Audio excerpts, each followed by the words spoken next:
We all know elephants, those majestic giants with their curved ivory tusks and incredible trunks that have captured our imagination for millennia. But what if I told you that millions of years ago, there lived elephants that looked like someone crossed a construction site with a safari? Meet Platybelodon, an actual elephant relative that traded elegant curved tusks for massive shovels jutting straight out of its mouth. This isn't some fever dream or badly designed fantasy creature. For over 10 million years, these bizarre shovel-tusked elephants dominated landscapes across multiple continents, proving that evolution sometimes has a very weird sense of humor. And here's the thing. They looked absolutely nothing like the elephants we know today. Platybelodon was roughly the size of a modern Asian elephant, but that's where the similarities end. These animals had developed one of the most bizarre feeding adaptations in mammalian history. And today, we're going to explore exactly why evolution decided to give an elephant a pair of shovels for tusks. Let's start with the obvious, those absolutely ridiculous tusks. Unlike modern elephants, which have curved, pointed tusks growing from their upper jaw, Platybelodon had massive, flattened tusks that extended straight forward from their lower jaw. These weren't just weird-looking, they were functional tools. Each shovel tusk could grow up to 3 feet long and was incredibly wide. Imagine holding 2 massive spatulas in your mouth. The technical term is amebelodont tusks, named after another shovel-tusked relative. But the tusks themselves were just the beginning of Platybelodon's strange anatomy. The skull was elongated to accommodate these massive tusks, giving Platybelodon a much longer face than modern elephants. The trunk was shorter and more muscular, working in coordination with those shovel tusks. And here's where it gets really interesting. The upper tusks were much smaller, almost vestigial compared to the dramatic lower shovels. The way their jaw worked was completely different from modern elephants.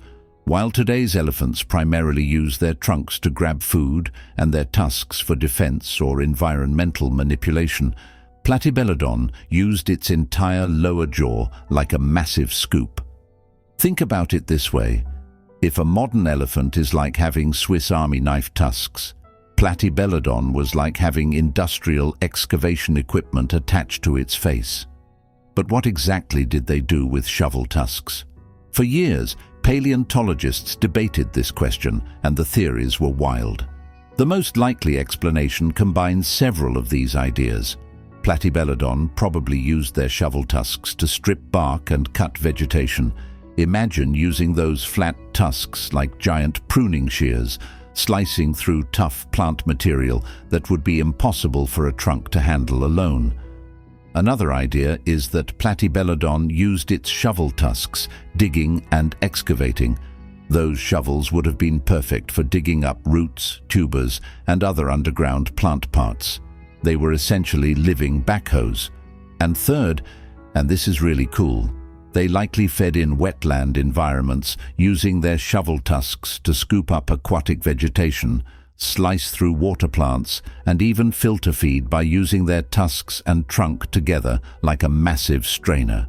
The tusks itself are really bizarre and fascinating, but here's where things get really mind-blowing. Platybelodon wasn't some bizarre evolutionary dead end. It was part of a massive radiation of proboscideans, that's the scientific name for the elephant group, that included dozens of species with wildly different adaptations.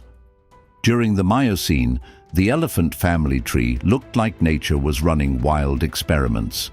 You had Platybelodon with its shovel tusks, but also Amebelodon, which had even more extreme shovel tusks, Stegodon with massive straight tusks that could grow over 10 feet long, Dinotherium, which had downward curving tusks growing from its lower jaw, Gomphotherium, which had 4 tusks, 2 uppers and 2 lowers. What's incredible is that all of these bizarre forms evolved from a common ancestor that looked much more like a modern elephant. It's as if evolution was testing every possible way to modify elephant tusks to see what worked best. Platybelodon represents one branch of this experimentation, the "what if we made them into tools" branch. And for millions of years, it worked incredibly well. These animals were successful across multiple continents and diverse environments. So how do modern elephants fit into this picture? Well, they're actually the conservative branch of the family tree. While their Miocene relatives were experimenting with wild tusk configurations, the ancestors of modern elephants kept the basic curved tusk design and refined it for maximum versatility. In a sense, modern elephants succeeded by being generalists, while Platybelodon and its relatives were specialists that got really good at specific feeding strategies. So if Platybelodon was so successful, why don't we have shovel-tusked elephants wandering around today? The answer lies in one of the most dramatic climate changes in Earth's history. Around 10 to 5 million years ago, the world began cooling and drying. The lush, warm forests and extensive wetlands that Platybelodon specialized in began disappearing, replaced by more open grasslands and drier environments. Remember, Platybelodon was a specialist. Those amazing shovel-tusks that made them so successful in wetland and forest environments became a liability in the New World. They were too heavy, too specialized, and too energy expensive to maintain when food became scarcer and environments became harsher. Meanwhile, the ancestors of modern elephants, with their more generalized anatomy and feeding strategies, could adapt to these changing conditions. Their curved tusks worked well in both forests and grasslands.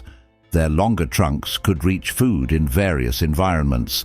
It's a classic evolutionary story. Specialization can make you incredibly successful in stable environments, but when things change, generalists have the advantage. The last Platybelodon species disappeared around 4 million years ago, but their legacy lives on in the fossil record and in our understanding of just how diverse and experimental evolution can be. So there you have it, Platybelodon, the elephant that decided to be a living excavator. For over 10 million years, these incredible animals proved that evolution doesn't always follow the rules we expect. Sometimes nature creates something so bizarre, so perfectly adapted to its environment, that it challenges our understanding of what's possible. The next time you see a modern elephant, remember that it's part of a family tree that includes some of the most experimental and bizarre mammals that ever lived. Those elegant curved tusks represent millions of years of evolutionary refinement, but they're just one solution to the challenges of being a large herbivore in a changing world.